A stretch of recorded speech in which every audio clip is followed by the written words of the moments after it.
Hi, and welcome to this overview demonstration of the Aqua transformation module.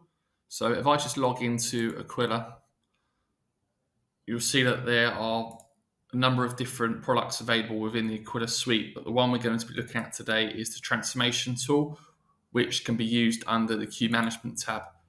So Aqua transformation can be used to translate messages from one particular format to another. What I will show today is both inbound messages being received in a Swift MX format and transformed into a Swift FIM format, but I can also just briefly show the transformation of a FIN messages that's been created by an internal system, transform that to Swift MX and send that out to Swift. So as you can see, we have a multi-entity setup. I've selected the department for transformed messages. Initially, we're going to look at just inbound messages.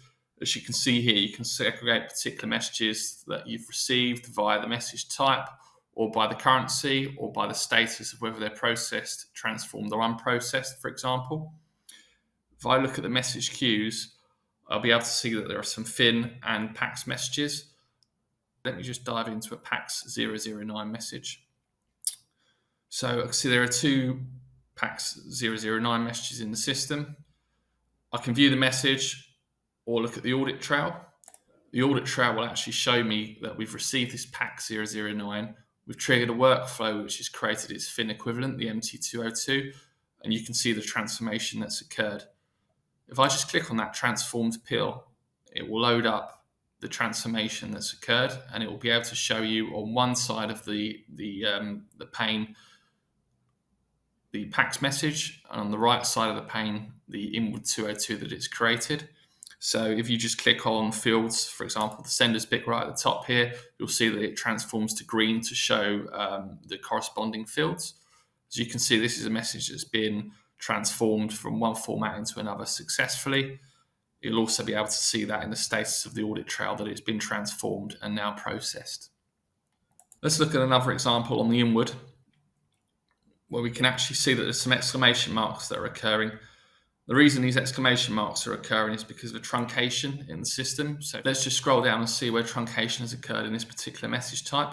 So you can see a warning status of truncation has occurred, where there's a reference field for truncation. If we view these messages on the transform pill, you will see that on the left side there's the PAX message, on the right side there's the MT103 that it's transformed into, and it's the sender's reference where truncation has occurred. So in line with Swift's guidelines to truncate the sender's reference, you can see here that this has occurred red to highlight truncation, and also it's reflected on the initial information that we've received in that reference is seen on the left-hand side pane here. Just to quickly show on the outbound, if your systems are able to create a FIN format but not yet able to create an ISO 20002 equivalent, so a PAX format, you can see here we've had situations where a core system has generated an MT103. A 103 plus has triggered a workflow which has transformed it into a PAX. As you can see here on the transformed field, on the transform pill, we have